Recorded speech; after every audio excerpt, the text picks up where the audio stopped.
Alright, I'm starting my reading. Hello. We stopped at chapter 8. At 5 o'clock, the two ladies retired to dress. And at 6:30, Elizabeth was summoned to dinner. To the civil inquiries which then poured in, and amongst which she had the pleasure of distinguishing the much superior solicitude of Mr. Bingley's, she could not make very favourable answer.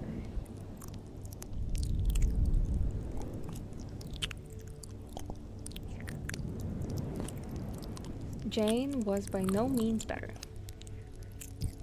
The sisters, on hearing this, repeated 3 or 4 times how much they were grieved, how shocking it was to have a bad cold, and how excessively they disliked being ill themselves, and then thought no more of the matter. And their indifference towards Jane, when not immediately before them, restored Elizabeth to the enjoyment of all her original dislike. Just so you guys remember, Elizabeth is like not like other girls.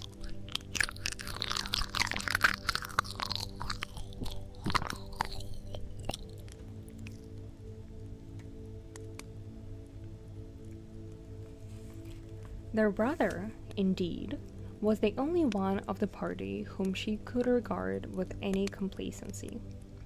His anxiety for Jane was evident, and his attentions to herself most pleasing, and they prevented her feeling herself so much an intruder as she believed she was considered by the others. She had very little notice from any but him. I forgot something. My bad.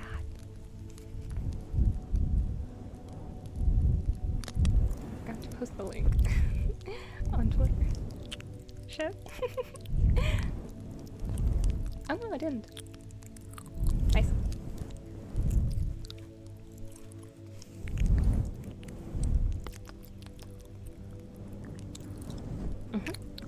She had very little notice from any but him. Miss Bingley was engrossed by Mr. Darcy, her sister scarcely less so. And as for Mr. Hurst, by whom Elizabeth sat, he was an indolent man who lived only to eat, drink, and play at cards, who, when he found her prefer a plain dish to a rag out, had nothing to say to her. He sounds very impissy, not gonna lie. He doesn't sound like a very interesting person. When dinner was over, she returned directly to Jane, and Miss Bingley began abusing her as soon as she was out of the room. Her manners were pronounced to be very bad indeed, a mixture of pride and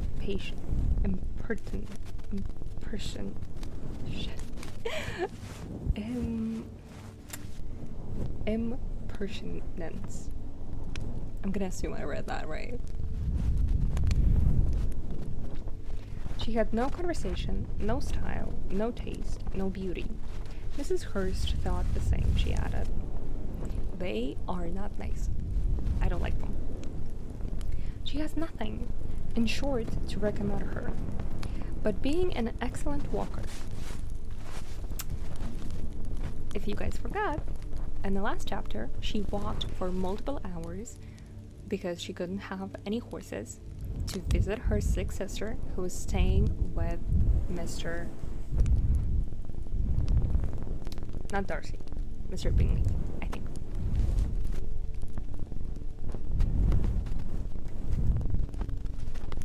Wait. I shall never forget her appearance this morning. She really looked almost wild. She did indeed, Louisa. I could hardly keep my countenance. Very nonsensical to come at all.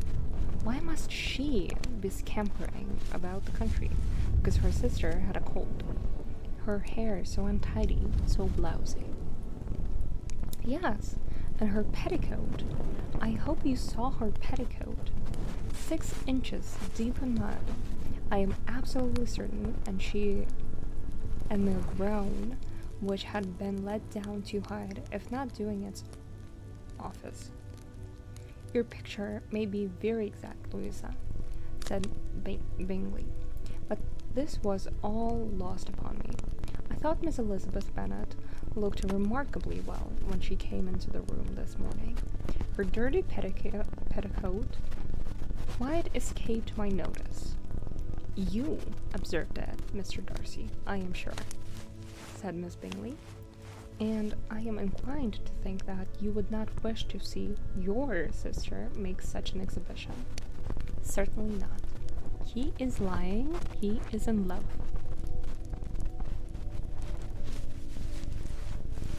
To walk 3 miles, or 4 miles, or 5 miles, or whatever it is, above her ankles in dirt, and alone, quite alone. What could she mean by it? It seems to me to show an abominable sort of conceited independence, a most country town indifference to decorum. It shows an affection for her sister that is very pleasing, said Bingley, the only sane person, by the way. I am afraid, Mr. Darcy, observed Miss Bingley, in a half-whisper, that this adventure has rather affected your admiration of her fine eyes. Not at all, he replied. They were brightened by the exercise. A short pause followed the speech, and Mrs. Hurst began again. I have an excessive regard for Miss Jane Bennet. She is really a very sweet girl, and I wish with all my heart she were well settled. But with such a father and mother, and such low connections, I am afraid there's no chance of it. I think I have heard you say that their uncle is an attorney in Meryton. Yes, and they have another who lives somewhere near Cheapside. Well, that's a really clear name, Cheapside. That is capital, added her sister, and they both laughed heartily. If they had uncles enough to fill all Cheapside, cried Bingley, it would not make them one jot less agreeable. But it must very materially lessen their chance of marrying men of any consideration in the world, replied Darcy. To this speech Bingley made no answer, but his sisters gave in their hearty assent and indulged in their mirth for some time at the expense of their dear friend's vulgar reactions. With a renewal of tenderness, however, they repaired to her room on leaving the dining parlor, I think, and sat with her till summoned to coffee. She was still very poorly, and Elizabeth would not quit her at all till late in the evening, when she had the comfort of seeing her asleep, and when it appeared to her rather right than pleasant that she should go downstairs herself. On entering the drawing-room, she found the whole party at loo, and was immediately invited to join them. But suspecting them to be playing high, she declined it, and making her sister the excuse, said that she would amuse herself for the short time she could stay below with a book.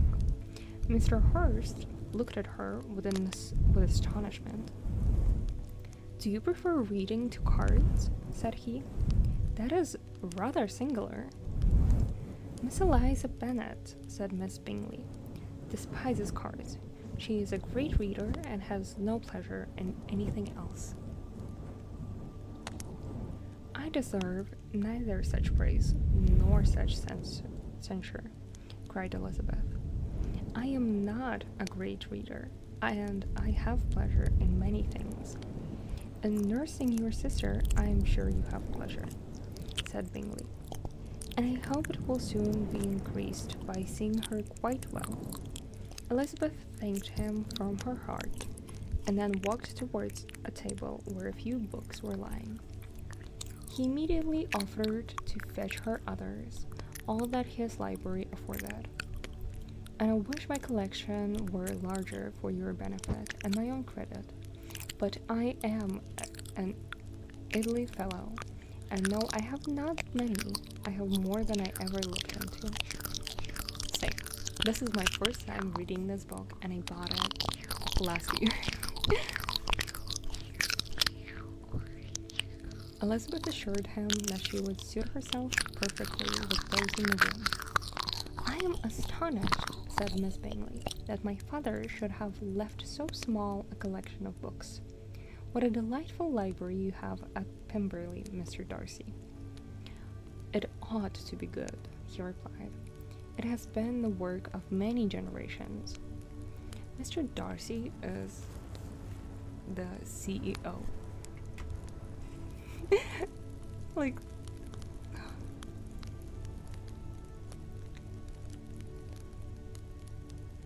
he's that CEO from the memes. Back to reading I go.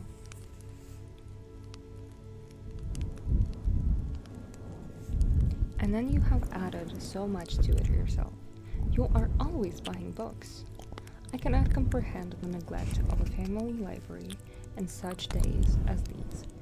Neglect? I am sure you neglect nothing that can add to the beauties of the noble place. Charles, when you build your house, I wish it may be half as delightful as Pemberley. I wish it may. But I would really advise you to make your purchase in that neighborhood, and take Pemberley for a kind of model. There is not a finer country in England than Derbyshire.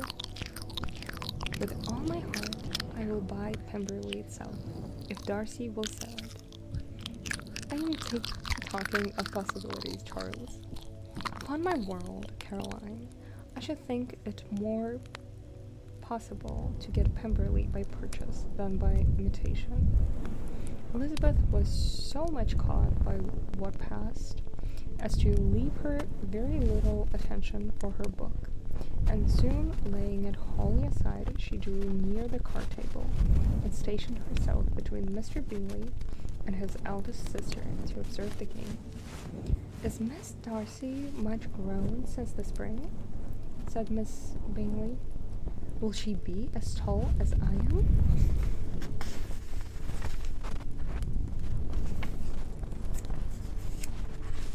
"I think she will.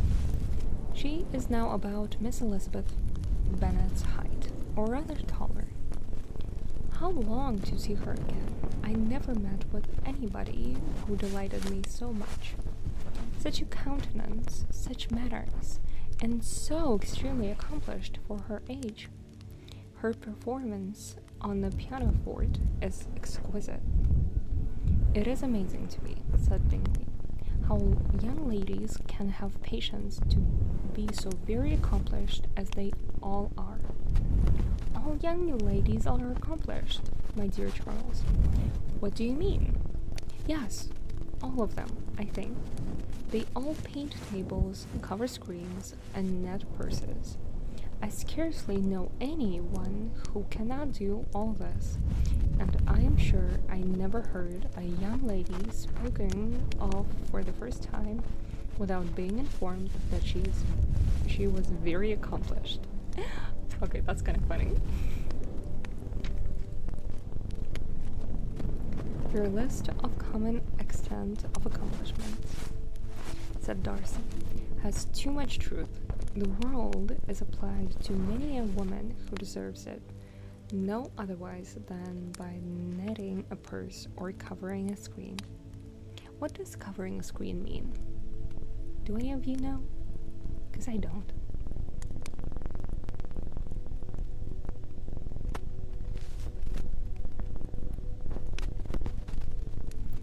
But I I am very far from agreeing with you in your estimation of ladies in general. I cannot boast of knowing more than half a dozen in the whole range of my acquaintance that are really accomplished. Nor I am sure, said Miss Bingley. Then, observed Elizabeth, you must comprehend a great deal in your idea of an accomplished woman. Yes, I do comprehend a great deal in it. I'm gonna look it up. It's bothering me. I wanna know what it means.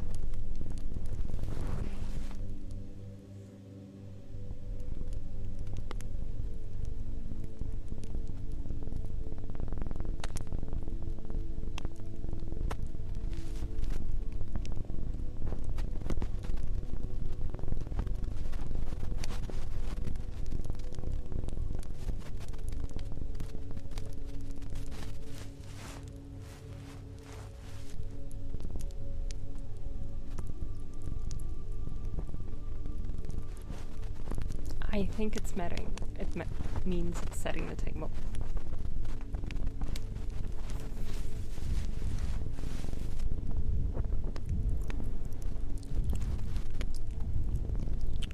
Yes, I do comprehend a great deal in it. Oh, certainly, cried his faithful assistant. No one can be really esteemed accomplished who does not greatly surpass what is usually met with. A woman must have a thorough knowledge of music, singing, drawing, dancing, and the modern languages to deserve the world. And besides all of this, she must possess a certain something in her air and manners of walking, the tone of her voice, her address and expressions, or the world will be but half deserved. All this she must possess, added Darcy, and to all this she must yet add something more substantial in the improvement of her mind by extensive reading. I am no longer surprised at your knowing only 6 accomplished women. I rather wonder now at your knowing any. Are you so severe upon your own sex as to doubt the possibility of all this? I never saw such a woman. I never saw such capacity and taste and application and elegance as you describe united. Mrs. Hurst and Miss Bingley both cried out against the injustice of her implied doubt, and were both protesting that they knew many women who answered this description when Mr. Hurst called them to order, with bitter complaints of their inattention to what was going forward, as all conversation was thereby at an end. Elizabeth soon afterwards left the room. I forgot to do something. Be quiet.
When Mr. Hurst called them to order with bitter complaints of their inattention to what was going forward, as all conversation was thereby at an end, Elizabeth soon afterwards left the room. Eliza Bennet, said Miss Bingley, when the door was closed on her, is one of those young ladies who seek to recommend themselves to the other sex by undervaluing their own. And with many men, I dare say, it succeeds. But in my opinion, it is a paltry device, a very mean art. She just called her a pick-me. And she's not wrong. Undoubtedly, replied Darcy, to whom this remark was chiefly addressed. There is meanness in all the arts which ladies sometimes condescend to employ for captivation. Whatever bears affinity to cunning is despicable. Miss Bingley was not so entirely satisfied with this reply as to continue the subject.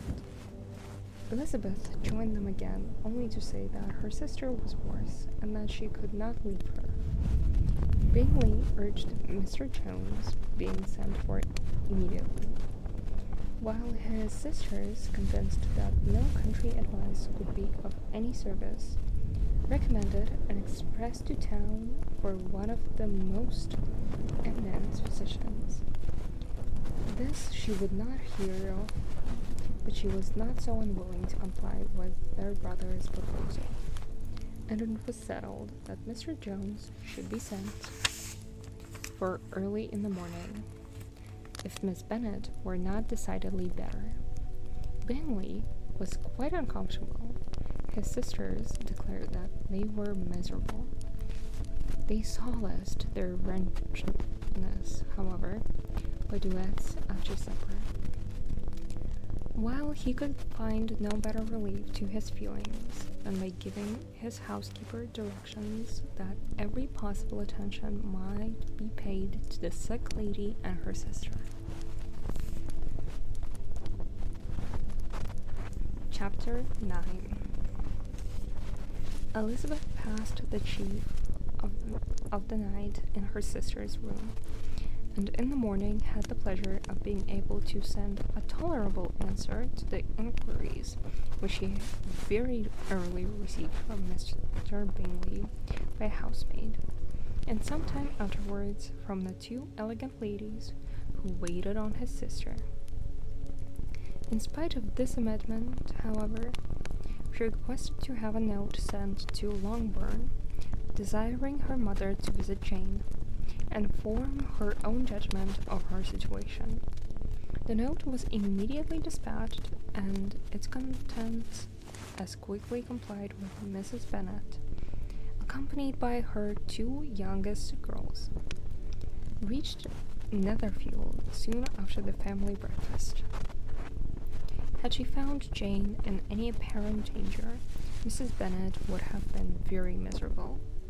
But being satisfied on seeing her that her illness was not alarming, she had no wish of her recovering immediately, as her restoration to health would probably remove her from Netherfield. She would not listen, therefore, to her daughter's proposal of being carried home. Neither did the apothecary, who arrived about the same time, think it at all advisable. After sitting a little while with Jane on Miss Bingley's appearance and invitation, the mother and three daughters all attended her into the breakfast parlour. Bingley met them with hopes that Mrs. Bennet had not found Miss Bennet worse than she expected. "Indeed, I have, sir," was her answer. "She's a great deal too ill to be moved. Mr. Jones says we must not think of moving her. We must trespass a little longer on your kindness." "Removed!" cried Bingley. "It must not be thought of. My sister, I am sure, will not hear of her removal." "You may depend upon it, madam," said Miss Bingley, with a cold civility,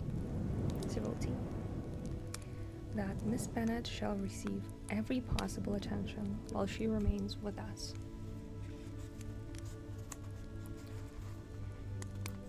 Mrs. Bennet was profuse in her acknowledgments. "I am sure," she added, If it was not for such good friends, I do not know what would become of her, for she is very ill indeed, and suffers a vast deal, though with the greatest patience in the world, which is always the way with her. For she has without exception the sweetest temper I ever met with. I often tell my other girls that they are nothing to her. You have a sweet room here, Mr. Bingley, and a charming prospect over the gravel walk. I do not know a place in the country that is equal to Netherfield. You will not think of quitting it in a hurry, I hope. Hi! Hey, Xen! We're reading Pride and Prejudice. It is a quiet stream today, so feel free to just chill and listen while I'm reading. We are on chapter 9.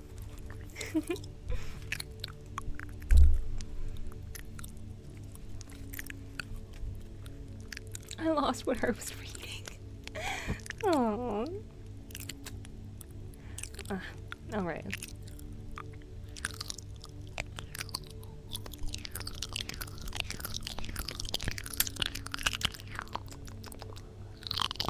Whatever I do is done in a hurry, replied he, and therefore, if I should resolve to quit Netherfield, I should probably be off in 5 minutes. At present, however, I consider myself as quite fixed here. That is exactly what I should have supposed of you, said Elizabeth. You begin to comprehend me, do you? Cried he, turning towards her. Oh, yeah, I understand you perfectly. They are so totally flirting. Oh my god. Elizabeth is a pick-me. I wish I might take this for a compliment, but to be so easily seen through, I am afraid, is pitiful. That is as it happens. It does not necessarily follow that a deep, intricate character is more or less estimable than such a one as yours. Lizzie, cried her mother, remember where you are, and do not run out on in the wild manner that you are suffered to do at home. I did not know before, continued Bingley immediately, that you were a studier of character. It must be an amusing study. Yes, but intricate characters are the most amusing. They have at least the advantage. The country, said Darcy, can in general supply but few subjects for such a study. In a country neighborhood, you move in a very confined and unvarying society. But people themselves alter so much that there is something new to be observed in them forever. Yes, indeed, cried Mrs. Bennet, offended by his manner of mentioning a country neighborhood. I assure you there is quite as much of that going on in the country as in town. Everybody was surprised, and Darcy, after looking at her for a moment, turned silently away. Mrs. Bennet, who fancied she had gained a complete victory over him, continued her triumph. She is a dummy.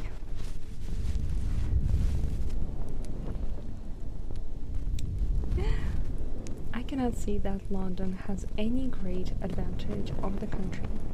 For my part, except the shops and public places, the country has a vast deal pleasanter.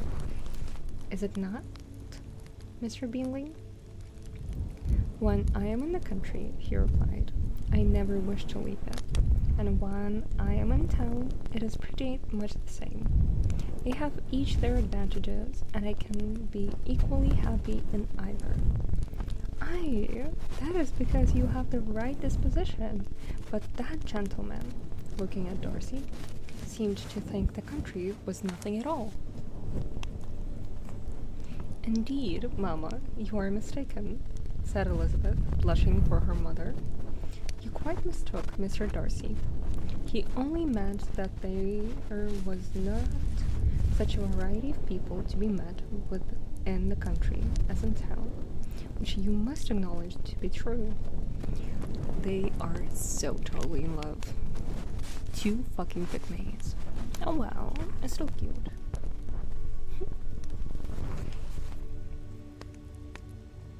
Certainly, my dear. Nobody said that there were. But as to not meeting many people in this neighborhood, I believe there are a few neighborhoods larger. I know we dine with 24 families. 420. What does that mean? Black ass fancy language.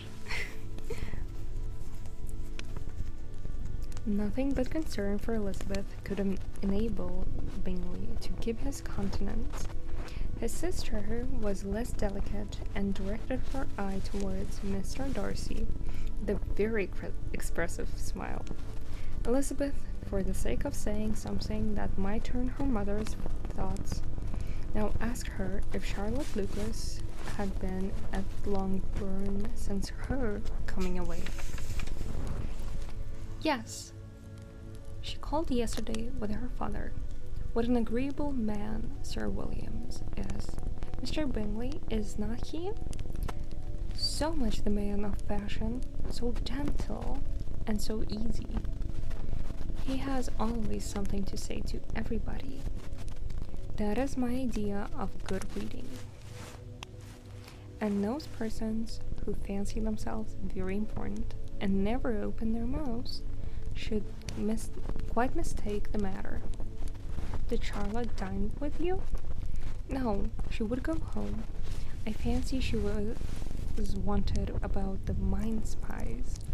For my part, Mr. Bingley, I always keep servants that can do their own work. My daughters are brought up differently, but everybody is to judge for themselves. And Lucases are very good sort of girls, I assure you. It is a pity they are not handsome. Oh, they are all such fucking bitches. There is not a single nice person in here, except for, I want to say, the father. He's the only one who hasn't said anything shitty so far. But he also had like 2 appearances.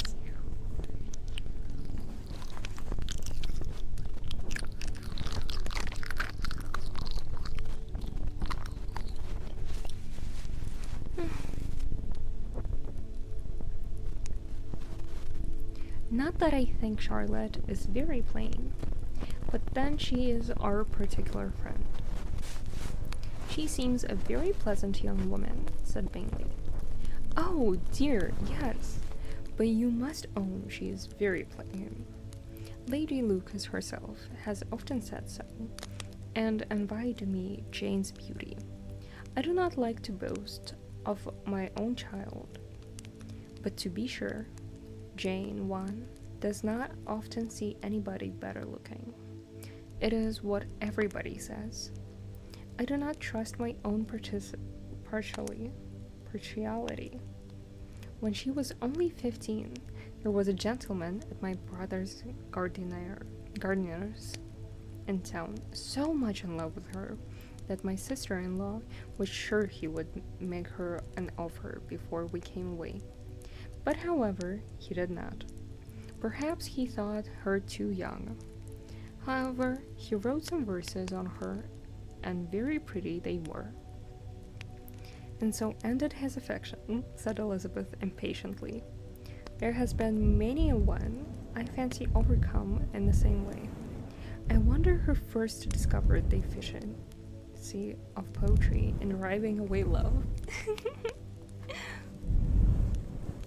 I have been used to consider poetry as the food of love, said Darcy. Of a fine, stout, healthy love, it may. Everything nourishes what is strong already. but if it be only a slight, thin sort of inclination, I am convinced that one good sonnet will starve it entirely away. Darcy only smiled, and the general pause which ensued made Elizabeth tremble lest her mother should be exposing herself again.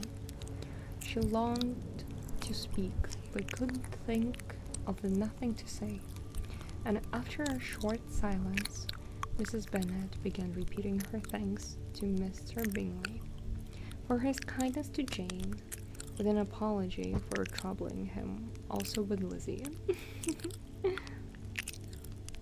Mr. Bingley was unaffectedly civil in his answer, and forced his younger sister to be civil also, and say what the occasion required. She performed her part, indeed, without such graciousness, but Mrs. Bennet was satisfied, and as soon afterwards ordered her carriage. Upon this signal, the youngest of her daughters put herself forward. The two girls had been whispering to each other during the whole visit, and the result of it was that the youngest should tax Mr. Bingley with having promised on his first coming into the country to give a ball at Netherfield. They did not give a crap about their sick sister. Damn!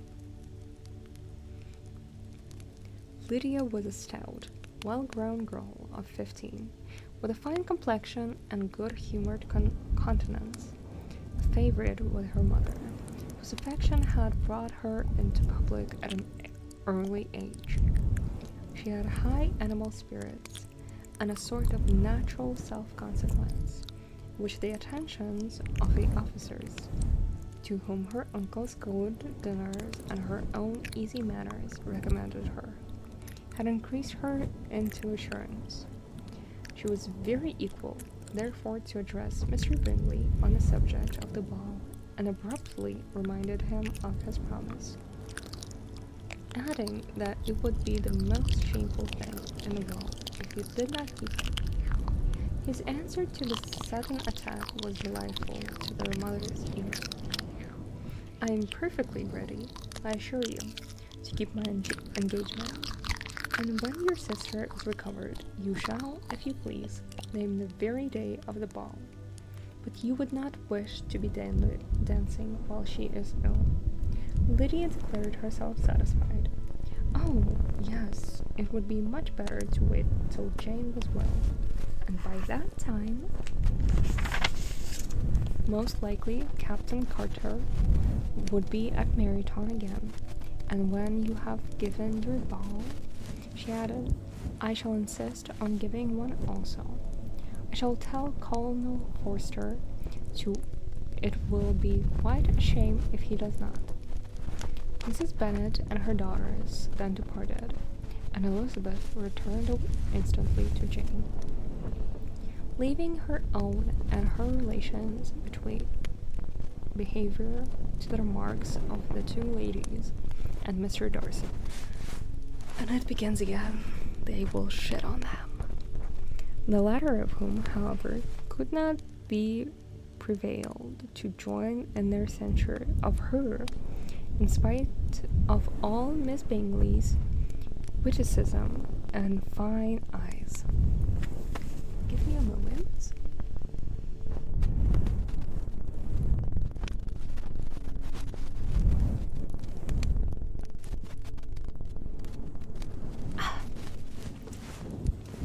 And now that my throat is no longer dry, we shall continue.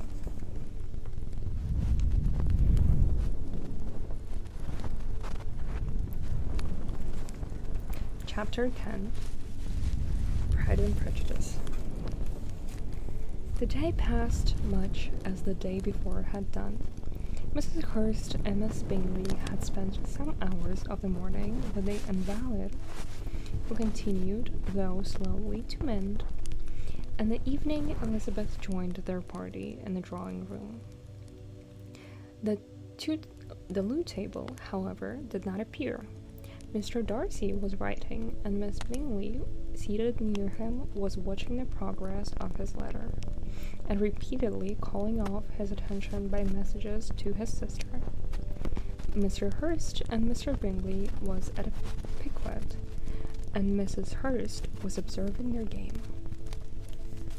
There were so many new words, and I chose not to Google them. I'm gonna assume their meaning, and if I'm wrong, it's not my fault.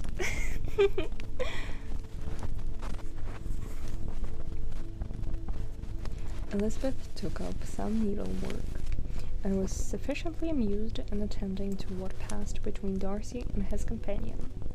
The perpetual commendation of the lady either on his handwriting, or on the evenness of his lines, or on the length of his letter, with the perfect unconcern with which her praises were received, formed a curious dialogue, and was exactly in unison with her opinion of each. How delighted Miss Darcy will be to receive such a letter. He made no answer. You write uncommonly fast. You are mistaken. I write rather slowly. How many letters you must have occasion to write in the course of a year? Letters of business, too. How odious I should think them. It is fortunate, then, that they fall to my lot instead of yours. Pray tell your sister that I long to see her. I have already told her so once, by your desire. I am afraid you do not like your pen. Let me mend it for you. I mend pens remarkably well.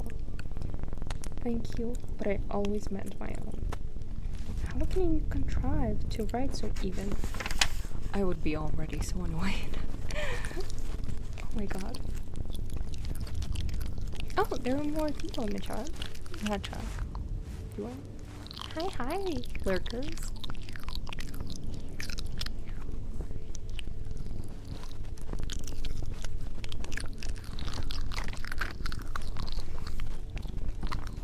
He was silent.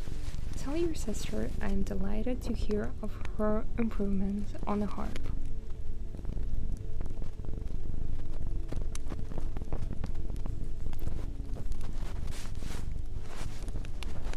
And pray let her know that I am quite in raptures with her beautiful little design for a table, and I think it infinitely superior to Miss Gringley's.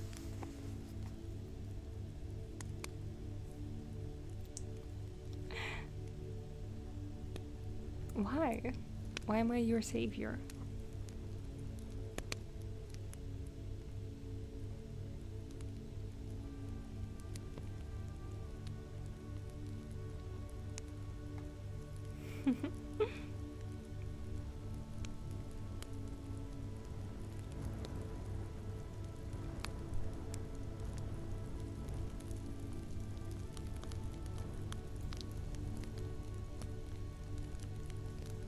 Alright.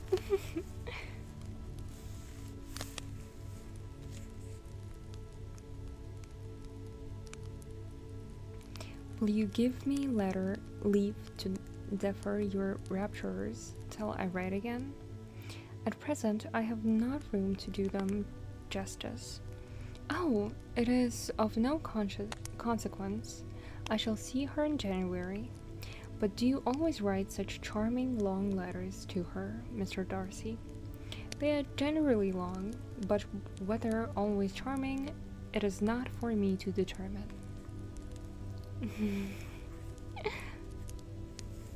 Oh, alright. Well, feel free to fall asleep on the stream. I'm going to keep going for another, how much? Let's say 40 minutes.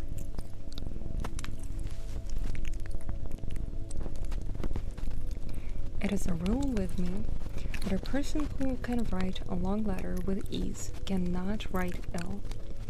That will not do for a compliment to Darcy, Caroline, cried her brother, because he does not write with ease. He studied too much for words of 4 syllables. Do not you, Darcy? My style of writing is very different from yours.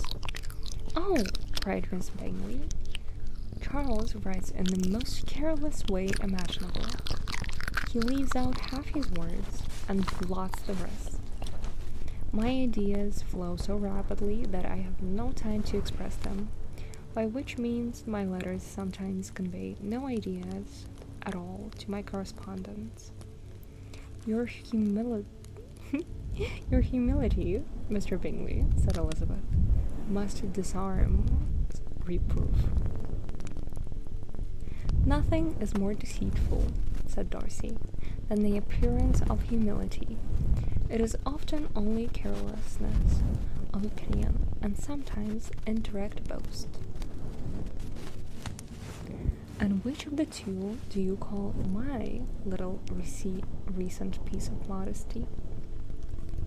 The indirect boast, for you are really proud of your defects in writing, because you consider them as proceeding from a rapidity of thought and carelessness of execution, which if not estimable, you think at least highly interesting.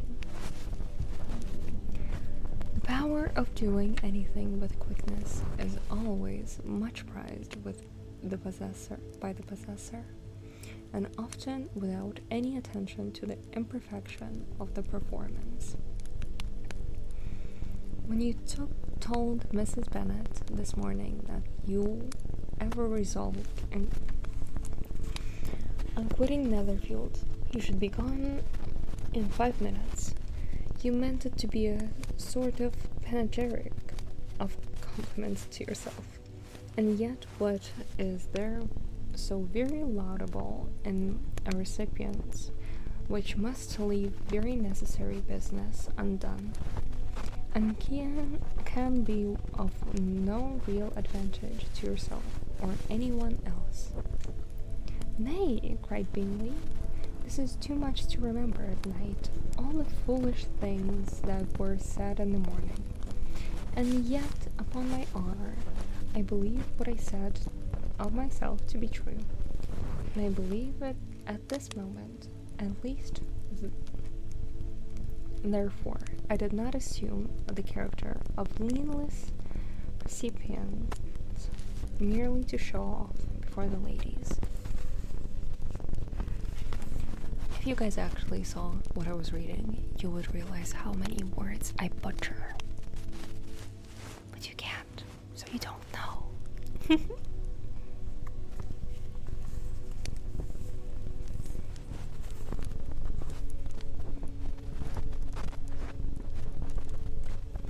I dare say you believed it. But I am by no means convinced that you would be gone with such celerity. Your conduct would be quite as dependent on chance as that of any man I know. And if, as you were mounting your horse, a friend were to say, Bingley, you had better stay till next week, you would probably do it. You would probably not go. And at another word, might stay a month.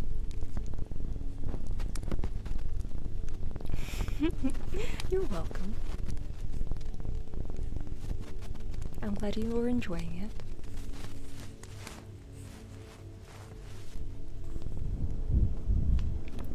You have only proved by this, cried Elizabeth, that Mr. Bingley did not do justice to his own disposition. You have shown him off so now much more than he did himself. I am exceedingly gratified, said Bingley, by your converting what my friend said into a compliment on the sweetness of my temper. But I am afraid you are giving it a turn which that gentleman did by no means intend.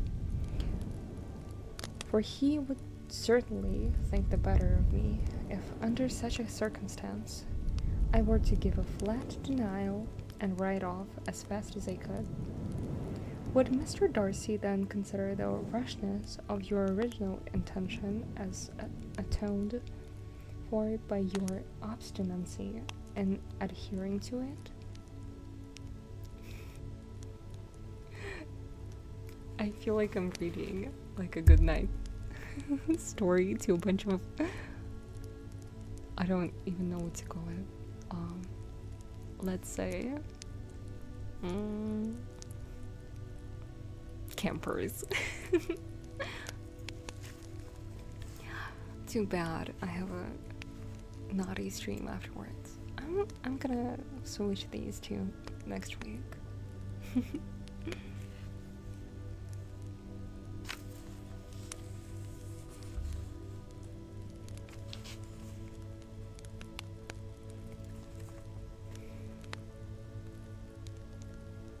Upon my word, I cannot exactly explain the matter. Darcy must speak for himself.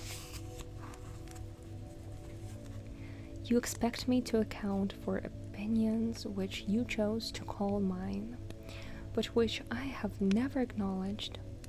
Allowing the case, however, to stand according to your representation, you must remember, Miss Bennet, that the friend who is supposed to desire his return to the house and the delay of his plan has merely desired it, asked it, without offering one argument in favor of his property.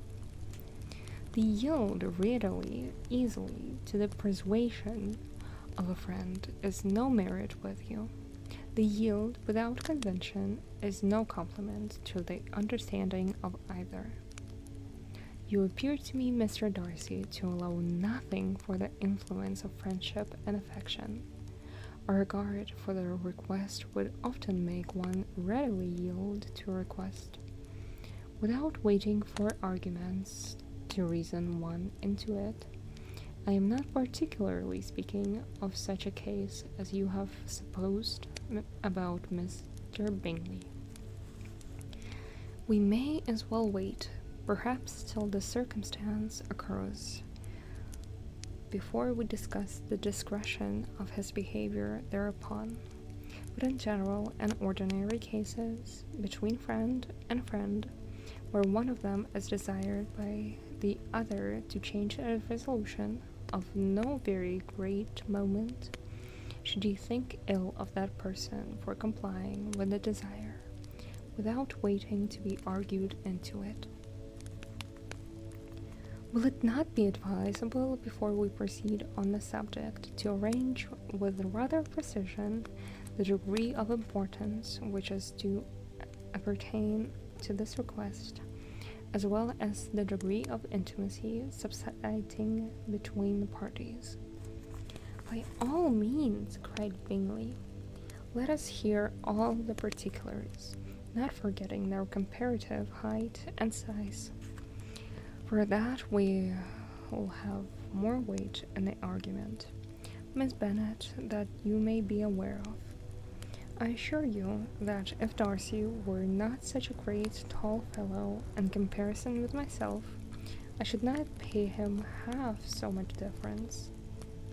I declare I do not know a more awful subject than Darcy, on particular occasions, and particular places, in his own house especially, and of a Sunday evening when he has nothing to do. Mr. Darcy smiled, but Elizabeth thought she could perceive that he was rather offended, and therefore checked her laugh.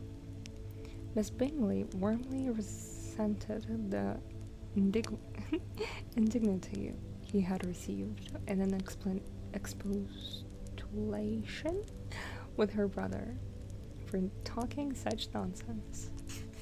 I see your design, Bingley, said his friend. You dislike an argument and want to silence this. Perhaps I do. Arguments are too much like disputes. If you and Miss Bennet will defer yours till I am out of the room, I shall be very thankful. And then you must say whatever you like of me. What you ask, said Elizabeth, is no sacrifice on my side. And Mr. Darcy had much better finish his letter. Mr. Darcy took her advice and did finish his letter. When that business was over, he applied to Miss Bingley and Elizabeth for the indulgence of some music. Miss Bingley moved with alacrity to the pianoforte, and after a polite request that Elizabeth would lead the way, which the other as politely and more earnestly negatived, she seated herself. Mrs. Hurst sang with her sister, and while they were thus employed, Elizabeth could not help observing, as she turned over some music books that lay on the instrument, how frequently Mr. Darcy's eyes were fixed on her. She hardly knew how to suppose that she could be an object of admiration to so great a man, and yet that he should look at her because he disliked her was still more strange. She could only imagine, however, at last, that she drew his notice because there was a something about her more wrong and reprehensible, according to his ideas of right, than in any other person present. The supposition did not pain her. She liked him too little to care for his approbation. After playing some Italian songs, Miss Bingley varied the charm by a lively Scotch air, and soon afterwards Mr. Darcy, drawing near Elizabeth, said to her, "Do not you feel a great inclination, Miss Bennet, to seize such an opportunity of dancing a reel?" He invited her to dance. Someone's in love. She smiled, but made no answer. He repeated the question with some surprise at her silence. "Oh," said she, "I heard you before, but I could not immediately determine what to say in reply. You wanted me, I know, to say yes, that you might have the pleasure of despising my taste, but I always delight in overthrowing those kind of schemes and cheating a person of their premeditated contempt. I have therefore made up my mind to tell you that I do not want to dance a reel at all, and now despise me if you dare. Indeed, I do not dare." Elizabeth, having rather expected to affront him, "Hi."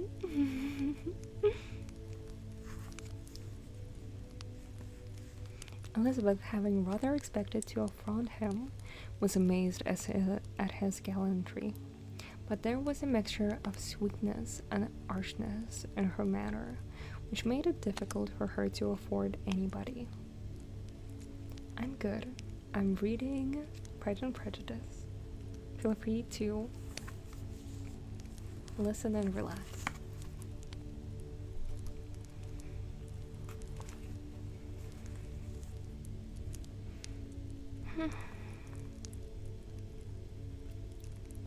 But there was a mixture of sweetness and archness in her manner which made it difficult for her to affront anybody.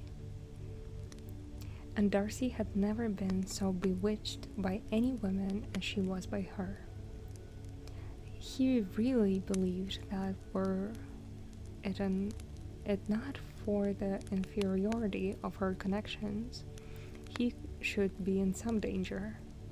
Miss Bingley saw or suspected enough to be jealous, and her great anxiety for the recovery of her dear friend Jane received some assistance from her desire of getting rid of Elizabeth.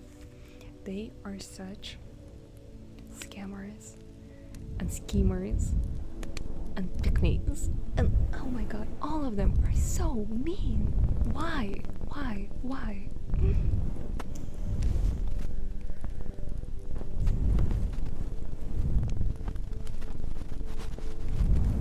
She often tried to provoke Darcy into disliking her guest by talking of their supposed marriage and planning his happiness in such an alliance. "I hope," said she, as they were walking together in Shrewsbury the next day, "you will give your mother-in-law a few hints when this desirable event takes place, as to the advantage of holding her tongue. And if you can compass it, do cure the younger girls of running after the officers.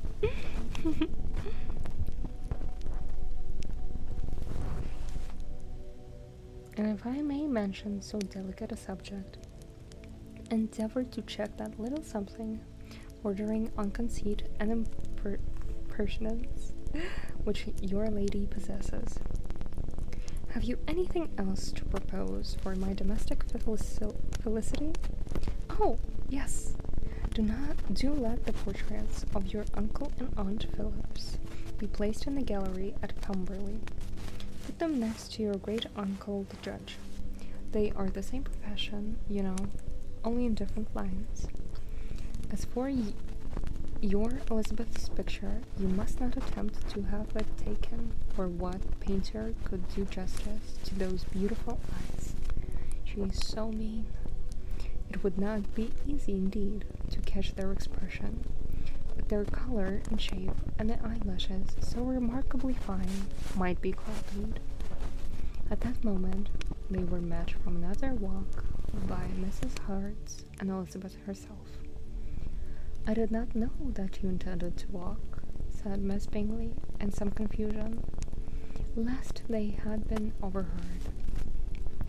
You used us abominably ill, answered Mrs. Hurst, running away without telling us that you were coming out. Then, taking the disengaged arm of Mr. Darcy, she left Elizabeth to walk by herself. The path just admitted the three. Mr. Darcy felt their rudeness and immediately said, "This walk is not wide enough for our party. We had better go into the avenue." But Elizabeth, who had not the least inclination to remain with them, laughingly answered, "No, no, stay where you are. You are charmingly grouped and appear to uncommon advantage. The picturesque would be spoiled by admiring a fourth. Goodbye." She then ran gaily off, rejoicing as she rambled about in the hope of being at home again in a day or two.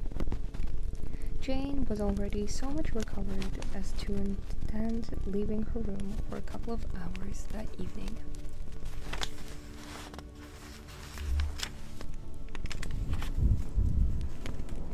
Chapter 11.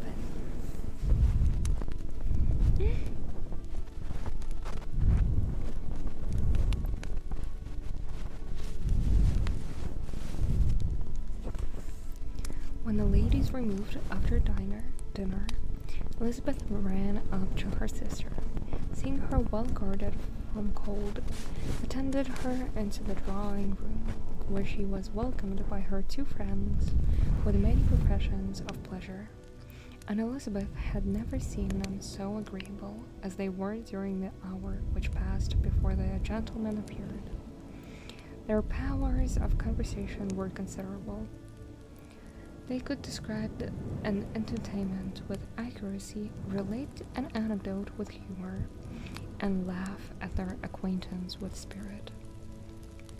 But when the gentlemen entered, Jane was no longer the first object. Miss Bingley's eyes were instantly turned toward Darcy, and she had something to say to him before he had advanced many steps. He addressed himself to Miss Bennet with a polite congratulation. Mr. Hurst also made her a slight bow, and said he was very glad, but diffuseness and warmth remained for Bingley's salutation. He was full of joy and attention. The first half hour was spent in piling up the fire, lest she should suffer from the change of room, and she removed at his desire to the other side of the fireplace, that she might be further from the door. He then sat down by her and talked scarcely to anyone else. Elizabeth, at work in the opposite corner, saw it all with great delight. When tea was over, Mr. Hurst remained his sister-in-law of the card table, but in vain. Reminded. She had obtained private intelligence that Mr. Darcy did not wish for cards, and Mr. Hurst soon found even his open petition rejected. She assured him that no one intended to play, and the silence of the whole party on the subject seemed to justify her. Mr. Hurst had therefore nothing to do but to stretch himself on one of the sofas and go to sleep. Darcy took up a book, Miss Bingley did the same, and Mrs. Hurst, principally occupied in playing with her bracelet and rings, joined now and then in her brother's conversation with Miss Bennet. Miss Bingley's attention was quite as much engaged in watching Mr. Darcy's progress through his book, as in reading her own, and she was perpetually either making some inquiry or looking at his page. She could not win him, however, to any conversation. He merely answered her question and read on. At length, quite exhausted by the attempt to be amused with her own book, which she had only chosen because it was the second volume of his, she gave a great yawn and said, "How pleasant it is to spend an evening this way. I declare, after all, there is no enjoyment like reading. How much sooner one tries of anything than a book. When I have a house of my own, I shall be miserable if I have not an excellent library." No one made any reply. She then yawned again, threw aside her book, and cast her eyes around the room in quest for some amusement. When hearing her brother mention a ball to Miss Bennet, she turned suddenly towards him and said, "By the by, Charles, are you really curious in meditating a dance at Netherfield? I would advise you, before you determine on it, to consult the wishes of the present party. I am much mistaken if there are not some among us to whom a ball were rather a punishment than a pleasure." "If you mean Darcy," cried her brother, "he may go to bed, if he chooses, before it begins. But as for the ball, it is quite a settled thing, and as soon as Nichols has made white soup enough, I shall send round my cards." "I should like balls infinitely better," she replied, "if they were carried on a different manner. But there is something insufferably tedious in the usual process of such a meeting. It would surely be much more rational if conversation, instead of dancing, were made the order of the day." "Much more rational, my dear Caroline, I dare say, but it would not be so much like a ball." Miss Bingley made no answer, and soon afterwards she got up and walked out about the room. Her figure was elegant, and she walked well, but Darcy, at whom it was all aimed, was still inflexibly studious. In the desperation of her feelings, she resolved on one effort more, and turning to Elizabeth, said, "Miss Eliza Bennet, let me persuade you to follow my example and take a turn about the room. I assure you it's very refreshing after sitting so long in one attitude." Elizabeth was surprised, but agreed to it immediately. Miss Bingley succeeded no less in the real object of her civility. Mr. Darcy looked up.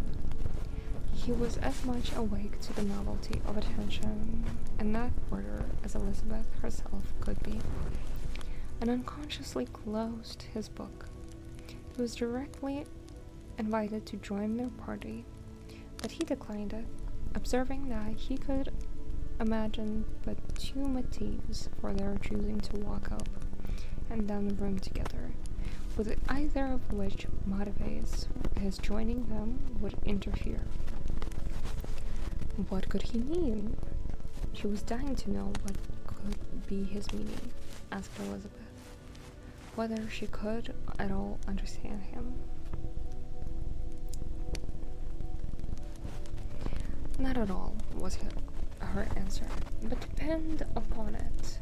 He means to be severe on us, and our surest way of disappointing him will be to ask nothing about it.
I don't know what I just did.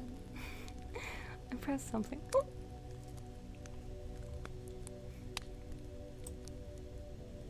Yeah, he is. Oh. I need a mod. I don't know how this works. We shall go back to reading. I think this is gonna need to be my last chapter. And after that, I shall go and get ready for my next stream.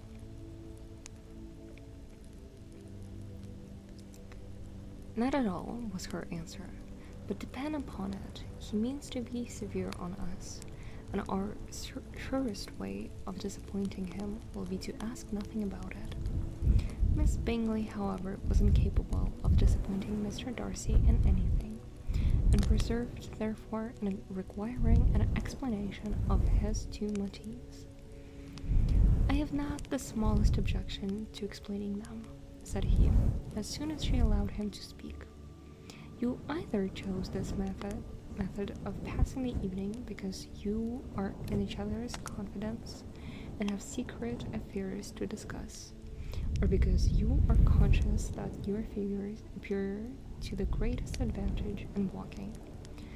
If the first, I would be completely in your way, and if the second, I can admire you much better as I sit by the fire. Oh, shocking, cried Miss Bingley. I never heard anything so abominable. How shall we punish him for such a speech? Nothing so easy if you have but the inclination, said Elizabeth. We can all plague and punish one another, tease him, laugh at him, intimate as you are. You must know how it is done to be done. But upon my honor, I do not. I do assure you that my intimacy has not yet taught me this. T's calmness of manner and presence of mind. And no, I feel he may defy us there. And as to laughter, we will not expose ourselves, if you please, by attempting to laugh without a subject. Mr. Darcy may hug himself. Mr. Darcy is not to be laughed at, cried Elizabeth. That is an uncommon advantage, and uncommon, I hope, it will continue, for it would be a great loss to me to have many such acquaintances. I dearly love a laugh. Miss Bingley, said he, has given me more credit than can be. The wisest and the best of men, nay, the wisest and the best of their actions, may be rendered ridiculous by a person whose first object in life is a joke. Certainly, replied Elizabeth, there are such people, but I hope I am not one of them. I hope I never ridicule what is wise and good. Follies and nonsense, whims and inconsistencies do divert me. I own and I laugh at them whenever I can. But these, I suppose, are precisely what you are without. Perhaps that is not possible for anyone, but it has been the study of my life to avoid those weaknesses which often expose a strong understanding of ridicule. Such as vanity and pride. Yes, vanity is a weakness indeed, but pride, where there is a real superiority of mind, pride will be always under good regulation. Elizabeth turned away to hide a smile. Your examination of Mr. Darcy is over, I presume, said Miss Bingley. And pray, what is the result? I am perfectly convinced by it that Mr. Darcy has no defect. He owns it himself without a disguise. No, said Darcy, I have made no such pretension. I have faults enough, but they are not, I hope, of understanding. My temper I dare not vouch for. It is, I believe, a little yielding, certainly too little for the inconvenience of the world. I cannot forget the follies and vices of others so soon as I own, nor their offences against myself. My feelings are not puffed about with every attempt to move them. My temper would perhaps be called resentful. My good opinion, once lost, is lost forever. That is a failing indeed, cried Elizabeth. Implacable resentment is a shade in character, but you have chosen your fault well. I really cannot laugh at it. You are safe from me. There is, I believe, in every disposition a tendency to some particular evil, a natural defect which not even the best education can overcome. And your defect is to hate everybody. And yours, he replied with a smile, is willfully to misunderstand them. Do let us have a little music, cried Miss Bingley, tired of a conversation in which she had no share. Louisa, you will not mind my waking Mr. Hurst? Her sister had not the smallest objection, and the pianoforte was opened. And Darcy, after a few moments' recollection, was not sorry for it. He began to feel the danger of paying Elizabeth too much attention. And with that, our reading session for today is over. It is a little bit shorter than the last one, but we are about